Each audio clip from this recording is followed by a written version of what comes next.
आउज़ु बिल्लाहि मिनश्शैतानिर्रजीम बिस्मिल्लाहिर्रहमानिर्रहीम। अस्सलामु अलैकुम। गोब्रियो यह क्लास 7 मजमून उर्दू उनवान ग्रामर आज पारान। गोब्रियो रात पोर इसमें मुकब्बर वन तो या इसमें तकबीर वन तोस यानी इसमें मुकब्बर गो सह इसम यथ मंजन बड़ई होन मान आश दिवान या लबन यवान। गोब्रियो आज परुन इमकुई अपोजिट इसमें तस्गीर। इसमें तस्गीर गो दरअसल सु इसम यथ मंज छोटापन आश इजहार गसान। गोब्रियो तक किताब पर दित सवाल बाज अवकात इसम में ज़रा सी तब्दीली या इजाफा करके इसे मानी के एतबार से छोटा बना लेते हैं, इसे इसमें तस्गीर कहते हैं। जैसे बेटी से बिटिया, टोकरा से टोकरी। इसी तरह कुछ इसमों में च लगा देने से भी इसमें तस्गीर बन जाते हैं। गोब्रियो यहाँ सवाल वोल और वनान किताब वोल और वनान कि कुन विज हसा इसमन मंज कि तब्दीली करा लेखनस मंज या कुन हरफुक इजाफ करान तो तम सतन तथ गसान मानी के एतबार सत वारिया लकोट यानी तम सुन छोटापन गसान इजहार तथ इसमस वनान इसमें तस्गीर। जैसे मिसाल और दिसमस बेटी से बिटिया, टोकरा से टोकरी। इसी तरह कुछ इसमों में च लगा देने से भी इसमें तस्गीर बन जाते हैं। इथे पटन कुन लफ्ज़स पत किन च लगावान यम सतन तथ इसमें तस्गीर बना यम सतन तथ लफ्ज़स मन छोटापन इजहार गसान। जैसे बाग से बागीचा। गोब्रियो इथे कन वारिया कह लफ्ज़ अस निश ते अस लेखो यारो बाग,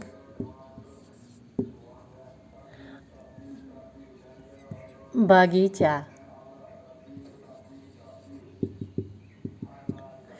कालीन, कालीनचा। इथे पटन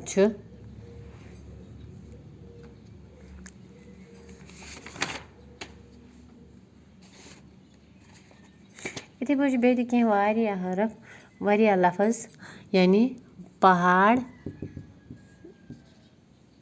से पहाड़ी, आरा से आरी, बहन से बहना, प्याला से प्याली, घर से घरौंदा,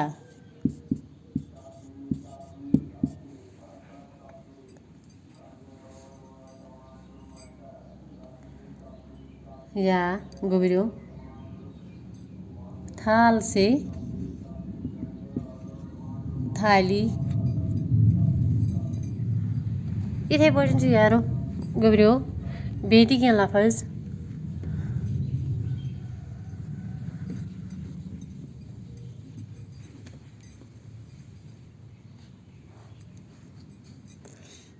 देग,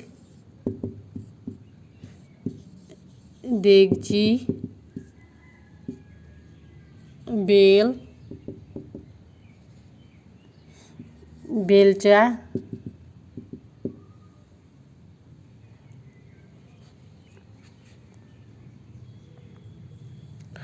डिब्बा, डिबिया,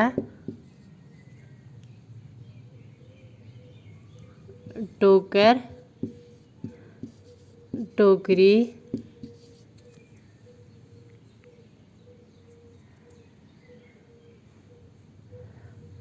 शीशा,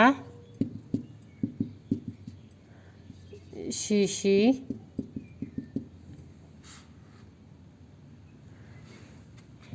किताब,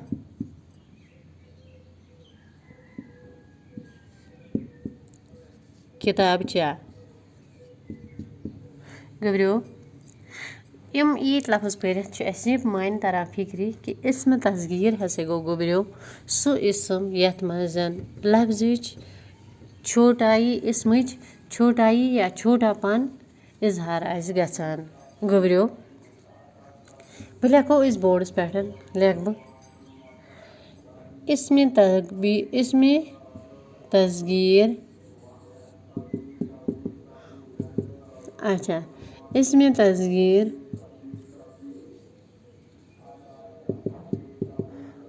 वो इसम है जिस में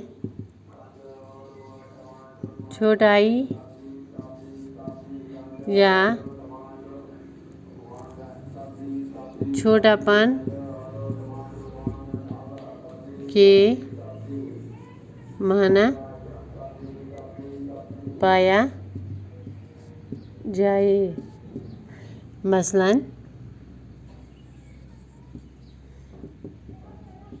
मसलन देखो इसे इथे पठन पतला पतली पतीली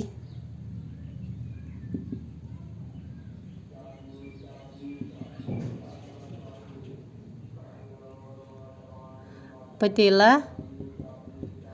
पतीली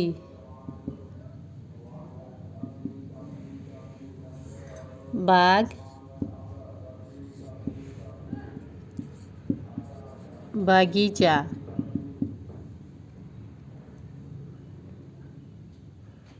डोर से डोरी प्याला से प्याली घर से घरौंदा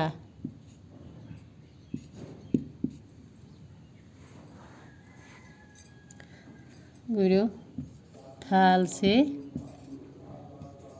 थाली वगैरह। गुबरियो वास्ते आमुत समझ कि इसमें तस्गीर हसे गो सो इसम यथ मज छोटापन या छोटई हुन मायने आए।